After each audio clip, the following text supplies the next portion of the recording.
ఓం శ్రీకృష్ణం వందే జగద్గురు. శిష్యులారా, పతంజలి మహర్షి గారు తన 28వ సూత్రంలో సమాధి పాదంలో ఓంకారం జపించడం, ఓంకారం జపిస్తూ ఓం అనుకుంటూ ఉంటే మనకు ఓంకారం అనేది ఏంటో అర్థం కాకపోవచ్చు పామరులకు, సామాన్యులకు. అందుకని ఓంకారం యొక్క భావాన్ని కూడా తెలుసుకొని దాన్ని అర్థంతో భావంతో కలిపి ప్రార్థించాలి. ఓంకారం యొక్క అర్థాన్ని, అంటే ఓంకారం వల్ల ఏ రూపాన్ని మనం ధ్యానిస్తున్నాము, ఏ రూపాన్ని మనం ప్రార్థిస్తున్నాము, మనసులో నిలుపుకుంటున్నాము, ఆత్మలో దానిని లీనం చేస్తున్నాము అనేటువంటిది తెలుసుకుంటే ఆ మంత్రం యొక్క ఫలితం అందరికీ సిద్ధిస్తుంది. ఓంకార జపం వలన, ఓంకారాన్ని ధ్యానించడం వలన అంతర్లోకన శక్తి అంటే అంతరవలోకన శక్తి. అంతరవలోకన శక్తి అంటే ఏమిటంటే ఈ శక్తి మన అంతరాత్మలో నిక్షిప్తంగా ఉంటుంది. ఎప్పుడైతే మనం భౌతిక ప్రపంచం యొక్క వ్యామోహంలో పడి శాశ్వతమని భ్రమించి వాటితో ఆనందించడమే జీవితంగా భావించి ఆ జీవిస్తూ ఉన్నంతకాలం సత్యం మనకు తెలియదు. సత్యం అంటే ఏమిటి? ఆత్మస్వరూపం యొక్క అసలు జ్ఞానం ఓంకారం. ఓంకార మంత్రాన్ని మనం నిరంతరం మనలో ఉంచుకొని జపిస్తూ ఉంటే అంతరవలోకన శక్తి పెరుగుతుంది, మెల్లమెల్లగా అభివృద్ధి చెందుతుంది. ఎలా పెరుగుతుంది? దాని యొక్క స్వరూపం ఏమి, ఎలా అర్థం చేసుకోవాలి అని అంటారా?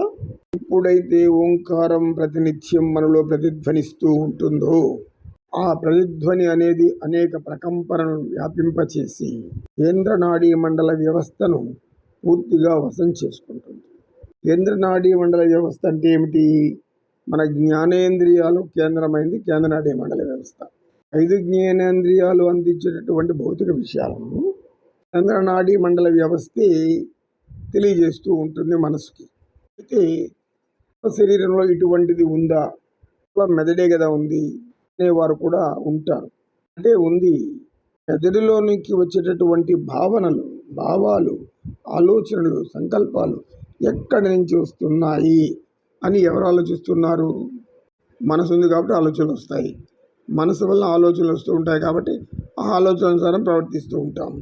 అంటే తిన్నామా, పడుకున్నామా, నిద్ర లేచామా, మళ్ళీ అలా తిరిగినామా, అలా తిన్నామా, పడుకున్నామా, తర్వాత పనులన్నీ చేసుకుంటూ ఆదాయాన్ని పొందే విధానాలు దారి తీసుకుంటూ అలా జీవనోపాధికై మనం జీవిస్తూ ఉండడం అనేది మానవ జీవన క్రమం.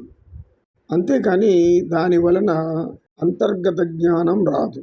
అంతరవలోకన శక్తి ఇది పొందాలి అంటే ఓంకారం జపిస్తూ ఉండాలి. అలా జపిస్తూ ఉండడం ఏం ప్రయోజనం ఉంది? సర్వ మానసిక సమస్యలు తొలగిపోతాయి, మనోవికారాలు పోతాయి.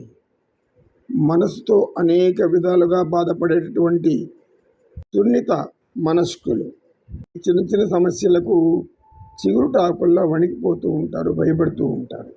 అటువంటి వారి భయాన్ని తొలగించడానికి ఎన్నో ప్రయత్నాలు చేస్తారు. అనేక మందులు కూడా వాడాల్సి వస్తుంది. అవసరం లేకుండా ఓంకారాన్ని జపిస్తూ ఉండడం వల్ల దీన్ని మనం భ్రామరీ ప్రాణాయామంగా కూడా చెప్పుకోవచ్చు. యోగ సాధన వలన వచ్చేటటువంటి ఆనందం లభిస్తుంది. అలా లభించాలి అంటే ఓంకారం జపించాలి. ఓంకారం జపిస్తే ఏమొస్తుంది అంటే ఏవైతే యోగ సాధనకు అడ్డంకులుగా ఉన్నాయో అవన్నీ తొలగిపోతాయి. యోగ సాధనకు అడ్డంకులు ఏంటి అంటారా? ఈ 9వ సూత్రం ఏం చెప్తుందంటే తథ ప్రత్యక్షేతనాదిగము అప్యంతరాయ భావశ్చ. తథ ప్రత్యక్షేతనాదిగమ అప్యంతరాయ భావశ్చ. యోగ సాధనకు విఘ్నాలు కలిగించేటటువంటి మానసిక ప్రవృత్తిని మార్చుకోవడానికి, మనోవైకల్యాలను తొలగించుకోవడానికి, మానసిక బలహీనతలను ముఖ్యంగా నివారించడానికి, దానికి భయపడిపోతూ ఊగిపోతూ ఉండడం పోవడానికి, అంటే మానసిక విపరీత ప్రవర్తనలు రావడానికి కారణాలు కొన్ని అడ్డంకులు ఉన్నాయి. అడ్డంకుల వలనే మనం ఎదురు చెప్పుకున్నటువంటి బాధలు అన్నీ అనుభవించాల్సి వస్తుంది. అన్ని తన 30వ సూత్రంలో తెలియజేస్తారు. అని చెప్పి శిష్యులకు ఆ రోజు చర్చ చాలించారు. ఓం సర్వే భవంతు సుఖినః, సర్వే సంతు నిరామయాః, సర్వే భద్రాణి పశ్యంతు, మా కశ్చిత్ దుఃఖభాగ్ భవేత్. ఓం శాంతి శాంతి శాంతి. ఏతత్ సర్వం శ్రీకృష్ణార్పణమస్తు. ఓం తత్సత్.